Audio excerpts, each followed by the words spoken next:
2019 is going to be an open year for the world, get it? Hi folks, it's Falcon, and today on GameRanks, the top 10 open world games of 2019. Number 10 is Atomic Heart, a wildly inventive looking game that looks equal parts BioShock, Fallout, and hey, let's exist in the Soviet Union. In fact, the story takes place specifically in an alternate history Soviet Union in which technological revolutions have already taken place. The open world this exists in appears to look nothing like anything else on the market, and that alone should be enough, I think, to get anybody interested in this game. But the idea of an exaggerated weirdness based on the real-life secrecy of the actual scientific juggernaut that was inside the Soviet Union, I think makes for historical fiction that is possibly more interesting than anything else we've looked at that could somehow be placed in a similar category. It's a world that could not only say something about the past, but perhaps our own future. Very rarely has material made about the Soviet Union not also said something about the world as it is outside the Soviet Union, but one that is critical of the internal, even in an exaggerated way, I think can and will probably lead to a very interesting narrative that makes for a very engrossing and different world that I cannot wait to wander around in. Atomic Heart is coming to Windows, Xbox One, and PlayStation 4 sometime this year. Number 9 is The Division 2, which Ubisoft has said,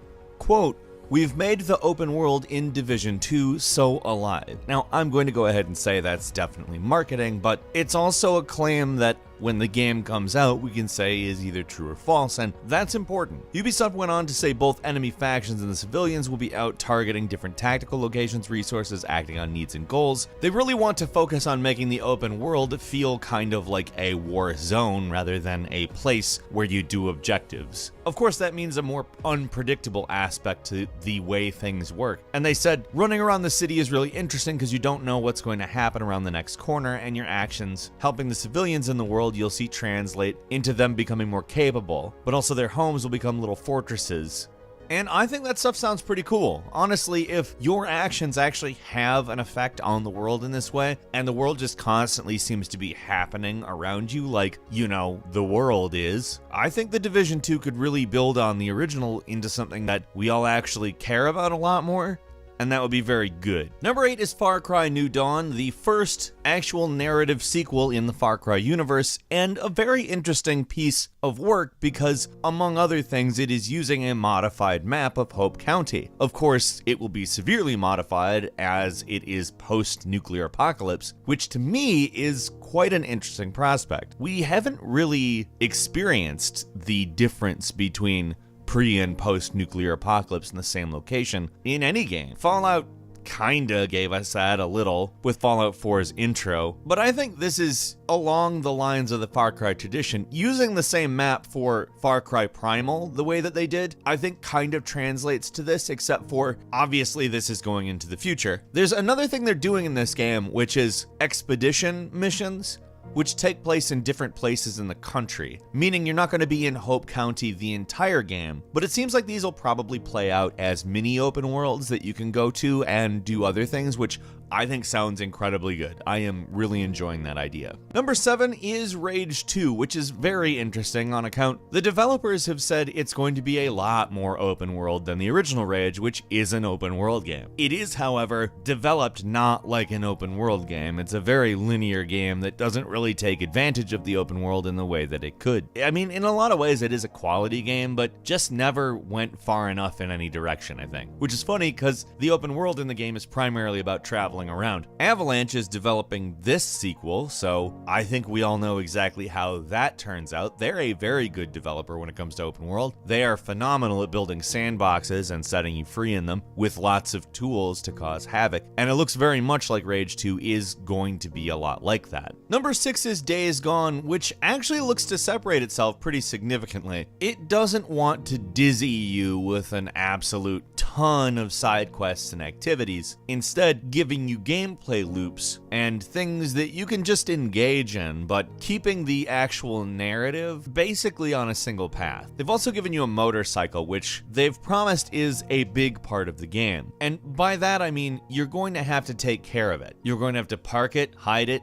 save it, and you can't like whistle to have the horse just come towards you. Wherever the bike is, that's where it is. You run out of fuel, you're gonna need to get some fuel and bring it back. It's not messing around. And neither are the hordes. The hordes literally just exist on the game map, and when you see a horde, you will have to deal with them in a lot of different ways. They aren't like scripted encounters, they just are on the open world, meaning you'll be dealing with the open world in a lot of variable ways. And that sounds really cool because these encounters look amazing. And obviously there will be scripted ones, but to have them just kind of possible at any time is going to give a nice feel to the world. Also, no loading screens, so that's good. Number 5 is Anthem, which is boasting a quote-unquote completely seamless open world. Now, they're certainly not the first to do it, but BioWare is going to be loading and unloading stuff just on a constant basis, so you can continually travel in any direction and never see a load screen. That's of course a very good thing, but what's cool to hear is they're talking about how this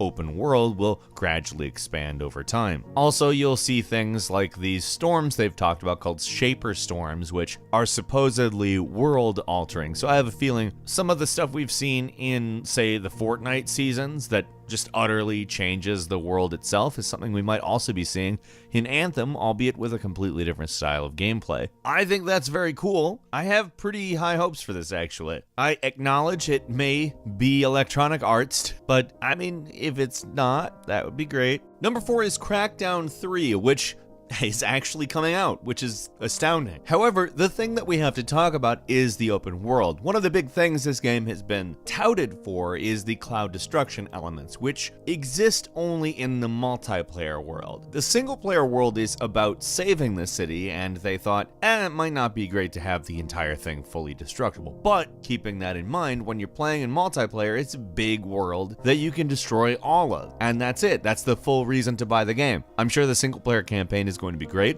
I'm going to play it. I'll go through the whole thing. There's no reason not to. It seems like it's going to be a good campaign, but I want to level a city too. I think both approaches are probably relevant to their specific mode, and I'm very interested in both, but I'm really interested in destroying a city. Number 3 is Dying Light 2, which the open world is meant to really be part of the gameplay in a way that I think a lot of open worlds look at it as a location. We talked kind of about what a sort of unfolding world might be like when we were talking about Division 2, but Dying Light 2 has really set out a specific vision for what that might look like. The idea is to have an adaptive narrative where all of the things that you do completely change what factions, people, groups, locations, how everything is in the game. You could blow something up and it would just change how a society works, for instance. The idea is to make an open world with consequences, which is, in my opinion, a very interesting idea. Again, if they can deliver on it. Like I said with the Division 2, if they can deliver on it is a big deal. Simply saying the world is very interactive doesn't mean it is, and this is all obviously marketing for these games, but I mean, if you look at what we've seen of Dying Light 2, it is very cool looking.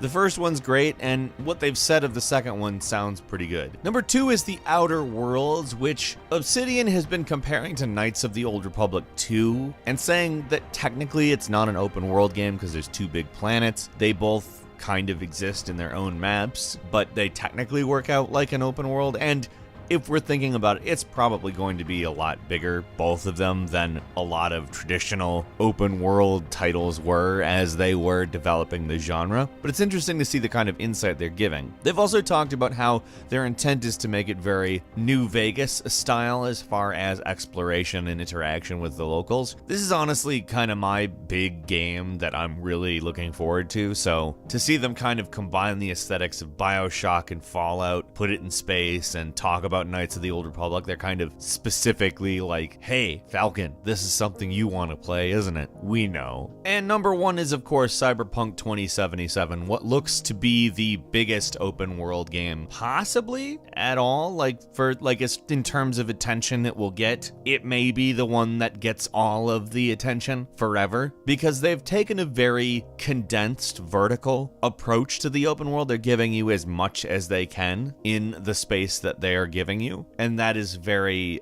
encouraging in my opinion. Really, I don't care how big like physically an open world is. I care how good it is. And if that's the approach they're taking, there's a much better chance of it being good, to be frank. Got a couple of bonus games for you as well. Generation Zero coming to us from Avalanche Studios, ensuring it will be at least something interesting, is a game that takes place in 1980 Sweden, already ensuring that it is an open world filled with stuff that frankly just seems completely different. The 1980s was quite a decade, and Sweden is quite a different place, to be frank. But it's populated by machines and has been abandoned by the population. So, as you might be able to expect, we're talking about a game in which the object is a guerrilla war against machines. It sounds great as it's open world and 4-player co-op and very unique looking. Sekiro Shadows Die Twice, which is not technically an open world game, but it will feature a massive world that's interconnected, according to From Software, in the same way Dark Souls 1 is, so kind of like a Metroidvania, so kind of a path world, so to speak. They're also designing their maps very vertically oriented so that you can take advantage of that grappling hook. Skull and Bones, which is an open sea game, I guess. It's based on the naval segments in the Assassin's Creed games. How can you really go wrong with that? Those segments are wonderful. Except it takes place in an open world. You can go anywhere, do anything. Judgment, which is a game that takes place in the world of Yakuza. In fact, directly in the same open world, same area. It's a different kind of story, though. You play as an investigator. You're on the other side of the law, so to speak. And finally, Biomutant, which is kind of a mascot platformer hack-and-slash action RPG. Apparently 6 square miles of area to explore in this game. If it is as detailed as we've seen so far, that's probably going to be a pretty dense world, and I'm very interested in that. And Metro Exodus is not technically a full-blown open world game. It's kind of a semi-open world game, but the scale of this game is massive. It will take place in a number of areas that are open world. However, it will also contain linear areas, and in all honesty, that mirrors real life in some ways if done correctly. Now, that's really the key, and we shall see. But the previous 2 Metro games are phenomenal, and we really don't have any reason to believe it won't be executed well. Metro Exodus is coming February 15th to PlayStation 4, Xbox One, and Microsoft Windows. What open world games are you interested in this year? Leave us a comment, let us know what you think, and if you like this video, please click like. If you're not subscribed, now's a great time to do so. We upload brand new videos every day of the week, and the best way to see them first is, of course, a subscription, so click subscribe, and don't forget to click the notification bell. As always, we thank you very much for watching this video. I'm Falcon. You can follow me on Twitter at Falcon the Hero, and we'll see you next time right here on GameRanks.